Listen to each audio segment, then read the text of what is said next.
নমস্কার, আমি Ashok Roy, certified financial planner, founder of Roy's finance.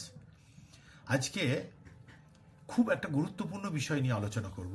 এই যে আমরা হেলথ ইন্স্যুরেন্সের উপরে ভিডিও সিরিজটা করছি এবং আপনি দেখছেন, হয়তো আপনি এর আগের পার্টের ভিডিওটা দেখেছেন নিশ্চয়ই। খুব ইন্টারেস্টিং বিষয় নিয়ে আলোচনা করা হয়েছিল। এবার যদি আপনার কোনো কারণবশত ভিডিওটা না দেখা হয়ে থাকে আগের পার্টের ভিডিও, তাহলে আমি বলবো বিরাট মিস করে ফেলেছেন। আগে আপনি আগের পার্টের ভিডিওটাকে এই ভিডিওটা দেখার পর দেখে নিন। আজকের ভিডিওটাতে আপনাদের মতন প্রচুর মানুষের অনেক অজানা বিষয় ছিল, তারা বুঝতে পারছিলেন না, সেই সব প্রশ্ন পাঠিয়েছেন আমাদের কাছে। তার কিছু প্রশ্ন নিয়ে এই বিষয় সেইটাতে আলোচনা করবো এই ভিডিওটাতে। তো ভিডিওটাকে না শেষ পর্যন্ত দেখুন, তাহলে অনেক কিছু জানতে পারবেন। লাইফে অনেক টাইম আছে, কিন্তু এই জানার টাইমটাকে আপনি যদি একটু ইনভেস্ট করেন তাহলে এর রিটার্ন অনেক। যে প্রশ্ন নিয়ে আলোচনা করব সেগুলো হয়তো আপনার মাথায় আজ আসেনি, কিন্তু কালকে আপনার দরকার হতে পারে। এটা খুব জরুরি। যাই হোক, আমরা প্রশ্ন শুরু করি। একটা প্রশ্ন খুব ভালো, প্রশ্নটা হচ্ছে যে মানে কিরকম ধরনের অনেক প্রশ্ন এসছে এই ধরনের, আমরা সেই সব এক ধরনের প্রশ্নগুলোকে এক জায়গায় করে উত্তরটা করছি। মানে আমার কোনো বড় একটা ক্লেম হওয়ার পরে কি ইন্স্যুরেন্স কোম্পানি আমার পলিসিটা কি ক্যান্সেল করে দিতে পারে, বা আমার জন্য প্রিমিয়ামটা বাড়িয়ে দিতে পারে? এরকম অনেক মিথ আছে একটা। তো ঠিক আছে, আমরা একটু আলোচনা করে নিতে পারি। তো এটাও একটা মিথ, কিন্তু এগুলোর কিন্তু কোনো বাস্তব ভিত্তি নেই। দেখুন, ইন্ডিয়াতে ইন্স্যুরেন্স কোম্পানি তার যা খুশি সেটা তারা কোনো মতেই করতে পারে না। ইন্স্যুরেন্সের রেগুলেটর IRDA, ওই রেগুলেশন অনুযায়ী ইন্স্যুরেন্স কোম্পানিগুলোকে চলতে হয়। যেমন ব্যাংকে RBI এর যে গাইডলাইন সেই অনুযায়ী চলতে হয়। এই যে মিউচুয়াল ফান্ড বা স্টক মার্কেট সেবি যে গাইডলাইন করেছে সেই অনুযায়ী চলতে হয়। যখন খুশি হলো একজনের পলিসি ক্যান্সেল করে দেবে, তার খুশি মতো প্রিমিয়াম বাড়িয়ে দেবে, এরকমটা কখনোই হতে পারে না। এই ধারণাটা ঠিক না। কোনো সলিড কারণ না থাকলে কোনো ইন্স্যুরেন্স কোম্পানি এরকম কিছু করতেই পারে না। এটা একটা মিথ হিসেবে মনে কেউ কেউ ভয় খান, বা নলেজের অভাবে বিভিন্ন জায়গা থেকে বিভিন্ন কিছু শুনে এরকম ভয় খান। বাস্তবে এরকম কিছু হওয়ার কোনো সম্ভাবনা নেই, নিশ্চিত থাকুন, কোনো ভয়ের কারণ নেই। ইন্স্যুরেন্স কোম্পানি অবশ্যই তার প্রিমিয়াম রেট চেঞ্জ করতে পারে। সেটা তো সকলের জন্য হবে, আপনার জন্য নয়। তো আপনার ক্লেম হয়েছে বলে নয়, কিন্তু শুধু একজনের জন্য হবে এটা নয়। ইন্ডিয়াতে না, একটু আগে আমি বললাম, ব্যাংক, মিউচুয়াল ফান্ড, এগুলোর মতো ইন্স্যুরেন্স একটা ওয়েল রেগুলেটেড সেক্টর। IRDA এই সেক্টরটাকে রেগুলেট করে। তো এরকম কিছু হওয়ার কোনো সম্ভাবনা নেই, নিশ্চিন্তে কোনো চিন্তা নেই আপনার। নেক্সট আর একটা কোশ্চেন, এই প্রশ্নটাও অনেক ধরনের প্রশ্ন। আমি এক জায়গায় করে বলি যে ক্লেম দেওয়ার সময় ইন্স্যুরেন্স কোম্পানি পুরো ক্লেম কি দেয়? দেখেছি কিছু তো কেটে নেয়। তাও কতটা কাটতে পারে, তার কি কোনো রেট টেট ঠিক করা আছে? এরকম ব্যাপার। খুব ভালো প্রশ্ন এটা, কিন্তু ভীষণ ভালো প্রশ্ন। দেখুন, আমরা দেখেছি যে অনেকেই এরকম একটা ধারণা রেখে দিয়েছেন যে ইন্স্যুরেন্স কোম্পানি তো কিছু না কিছু তো কেটে নেবেই, পুরোটা তো দেবে না। অনেকে আবার মনে করেন এই ধারণা থেকে যখন ক্লেম হয় তখন সেটা ইন্স্যুরেন্স কোম্পানি থেকে ক্লেমটা এলো, হসপিটালে দিল, কিছু টাকা দিল আর উনি কিছু টাকা দিলেন। অনেকে মনে করেন যে যাকে বাবা বিরাট পাচ্ছি, এটাই তো বিরাট বাবা দিয়েছে, এটাই তো যথেষ্ট। এগুলো কিন্তু ধারণার অভাবে ঘটে। অনেকে এতেই খুশি হয়ে যান খুব। অ্যাকচুয়ালি পলিসি কপিতে আপনার কি মেনশন করা আছে সেটা কিন্তু খুব গুরুত্বপূর্ণ বিষয়। অনেক সময় আমরা দেখেছি যে অনেকে প্রিমিয়াম একটু কম বা সস্তা দেখতে গিয়ে আপনি কোনো রকম ধরুন কোনো হয়তো পলিসি করে ফেললেন যেখানে অনেক ধরনের ক্লজ রাখা রয়েছে। সেই সমস্ত ক্ষেত্রে আপনি পুরো পয়সা কিন্তু ক্লেমের সময় পাবেন না, ওই ক্লজে আটকে যাবে, এরকমটা হতে পারে। বা অনেক কম টাকার ক্লেম পাবেন, এটাও হতে পারে। এবার সেটার মেন কারণ কিন্তু আপনার পলিসির কন্ডিশনগুলো।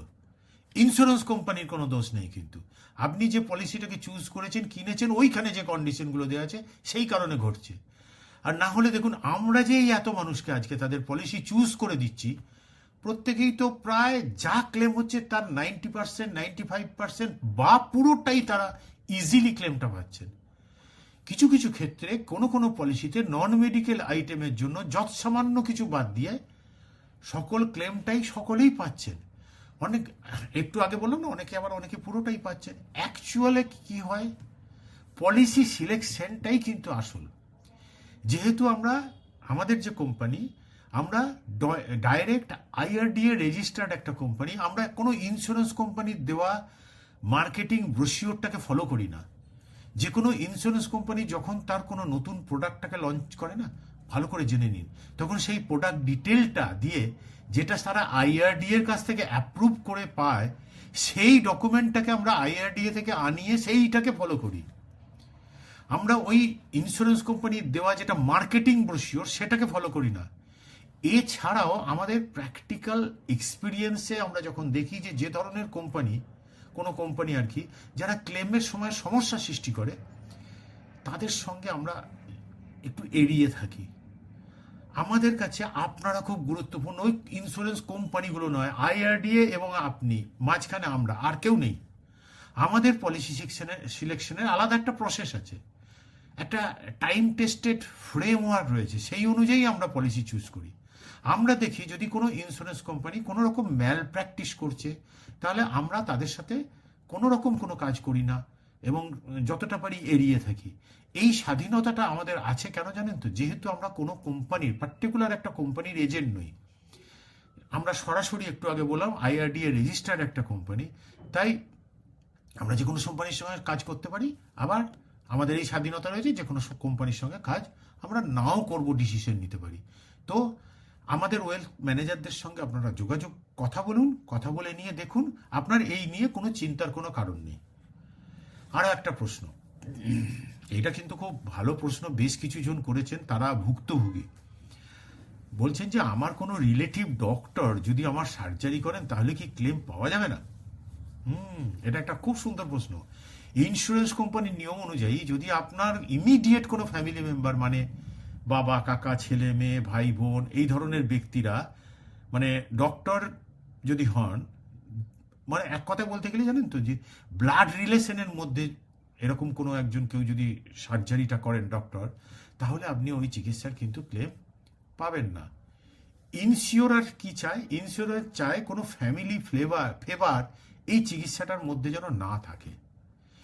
কারণ তিনি হয়তো তার নিজের লোক বলে এমন কিছু কিছু টেস্ট করিয়ে নিলেন, এমন কিছু কিছু দরকার নয় সেই জিনিসটা করিয়ে নিলেন, এগুলো যেন না ঘটে। একজন নিরপেক্ষ ডক্টর যেরকমভাবে করবেন সেটা যেন হয়।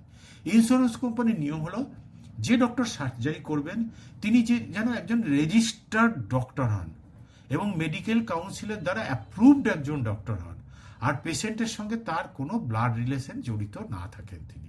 একদম পরিষ্কার, সিম্পল। এবার আপনি ভাববেন ইন্স্যুরেন্স কোম্পানি জানবে কি করে? দেখুন, ওরা অনেকভাবে ভেরিফাই করে। যদি সেরকম ভেরিফাই না করতো, তাহলে ক্লেম পেয়ে যেতে পারেন আপনি। আমি বলবো এক্সেপশন হলেও তো আটকে যেতেই পারে। কি দরকার আছে এটাকে করতে যাওয়ার? খুব একটা আমার মনে হয় না প্রয়োজন আছে। নেক্সট কোশ্চেনে যাই। এটাও একটা খুব ভালো কোশ্চেন, যে মানসিক রোগ, মেন্টাল হেলথের চিকিৎসার জন্য কি ক্লেম পাওয়া যায়? অনেকের মনে এই কোশ্চেন আছে।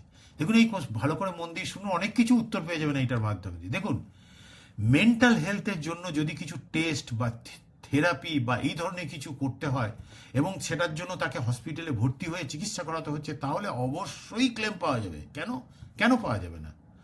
আর যদি ওই মেন্টাল রোগটা পলিসি নেওয়ার আগে থেকেই থাকে এবং সেটা পলিসি নেওয়ার সময় জানানো না হয়ে থাকে, তাহলে হসপিটালে চিকিৎসা করলেও এই মেন্টাল রোগের ক্লেম কিন্তু পাওয়া যাবে না, কারণ আমি ডিসক্লোজ করিনি বলে। এ প্রসঙ্গে বলে রাখছি যে হেলথ ইন্স্যুরেন্স হেলথের ইন্স্যুরেন্স নয়। এটা আমার মনে হয় ভালো করে বোঝা উচিত। হেলথ ইন্স্যুরেন্স আমরা বলি মুখে, অ্যাকচুয়ালি হওয়া উচিত কথাটা হসপিটালাইজেশন হেলথ ইন্স্যুরেন্স, এইটা হওয়া উচিত। কারণ আমি যদি হসপিটালে অ্যাডমিট না হই, তাহলে যে কোনো রোগেরই চিকিৎসার জন্য আমি হসপিটালে অ্যাডমিট না করা কোনো মতেই সেই চিকিৎসার ক্লেম পাওয়া যাবে না। তো আমাদের সঙ্গে যারা যুক্ত থাকেন, তাদের এই সমস্ত কোনটায় ক্লেম পাওয়া যাবে, কোনটায় ক্লেম পাওয়া যাবে না, এই নিটিগিটি নিয়ে কিছু ভাবতে হয় না। কারণ আমাদের কাছে জেনারেল রীতি হচ্ছে, তারা যখন ঠিক করে একটা প্ল্যান করছেন বা এমার্জেন্সিতেও যাচ্ছেন, তখন তো আমাদের সঙ্গে কনসাল্ট করেন। আমাদের এর জন্য ডেডিকেটেড নাম্বার দেওয়া থাকে, 88812 88844, এবং সেখান থেকে তারা জেনে নিয়ে প্রিপেয়ার হয়ে তারপর তারা অ্যাডমিট হতে সুবিধাটা পান। আর একটা প্রশ্ন, এই প্রশ্নটা কিন্তু অনেক মানুষের প্রশ্ন আছে, এই প্রশ্নটাকে আমি একটু যতটা সংক্ষেপে পারা যায় বলার চেষ্টা করছি। অনেকে জিজ্ঞেস করেছেন যে আমরা কিভাবে পলিসি বা হেলথ ইন্স্যুরেন্স কোম্পানি এই সমস্ত ইয়েগুলোকে সিলেক্ট করি, আমাদের সঙ্গে কি তাদের কোনো রিলেশন থাকলে করি না করি ইত্যাদি ইত্যাদি ব্যাপার। দেখুন, প্রথমে একটা বিষয় বুঝে নিতে হবে যে হেলথ ইন্স্যুরেন্স প্রোডাক্টগুলো কোনো সিম্পল প্রোডাক্ট নয়। অনেকে মনে করেন কেন নয়, আমি বলছি। খুব কমপ্লেক্স প্রোডাক্ট এগুলো। আপনি যখন একটা হেলথ ইন্স্যুরেন্সের প্রোডাক্ট কিনছেন তখন আপনার সঙ্গে ওই ইন্স্যুরেন্স কোম্পানির একটা কন্ট্রাক্ট সাইন হচ্ছে, চুক্তি, লিগাল কন্ট্রাক্ট। এই কন্ট্রাক্টের মধ্যে অনেক কন্ডিশন থাকে, অনেক মেডিকেল প্লাস লিগাল টার্মিনোলজি লেখা থাকে, অনেক লয়ের সঙ্গে কানেক্টেড ওয়ার্ড থাকে, যেগুলো শুধু মিনিং জানলেই হয় না, তার পিছনে অনেক কিছু না বলা কথাকে ইন্টারপ্রেট করে নিতে হয়। এমন অনেক মেডিকেল টার্মিনোলজি থাকে যেগুলোর বিষয়ে একটু ধারণা না থাকলে পলিসি সিলেকশন কিন্তু ভুল হতে পারে। এবার সেই ভুলের কারণেই মানে রিয়েলিটিতে কি হবে, যখন ক্লেম হয় তখন সেই ক্লেমটা রিজেক্ট হতে পারে। বাট তখন কোন ভুলটা হয়েছিল জেনে কিচ্ছু লাভ নেই, কিন্তু আর কিচ্ছু করার নেই। এই কারণে এই কাজটা করার জন্য একদিকে যেমন ডিপ নলেজ দরকার, প্র্যাকটিক্যাল এক্সপিরিয়েন্স থাকাটাও তেমনি খুব দরকার।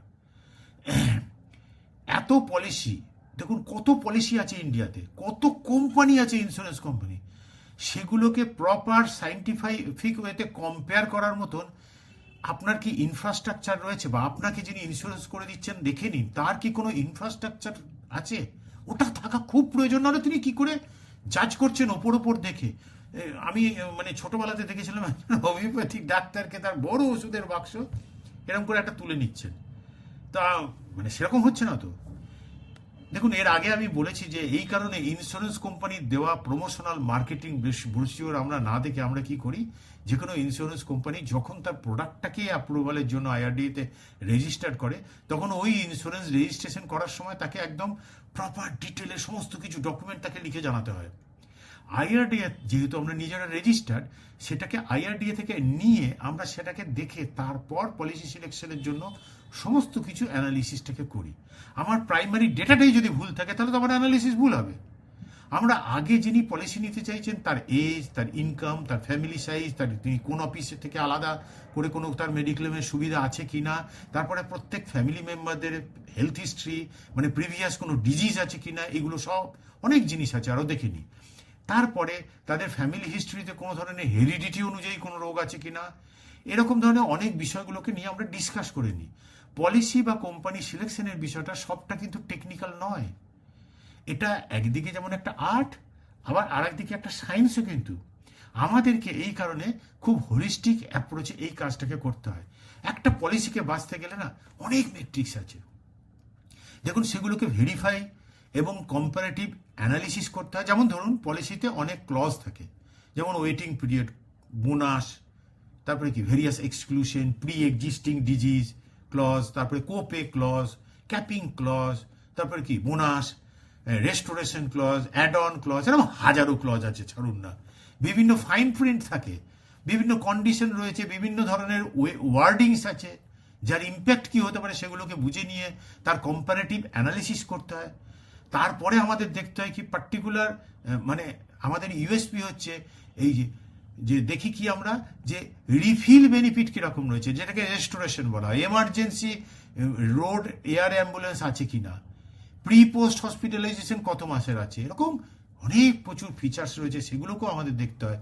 এবার এই কাজের জন্য যে ধরনের ফ্রেমওয়ার্ক থাকলে কাজটা নিখুঁতভাবে করা যায়, সেই ধরনের সফটওয়্যার আমরা মার্কেটে কিন্তু খুঁজে পাইনি।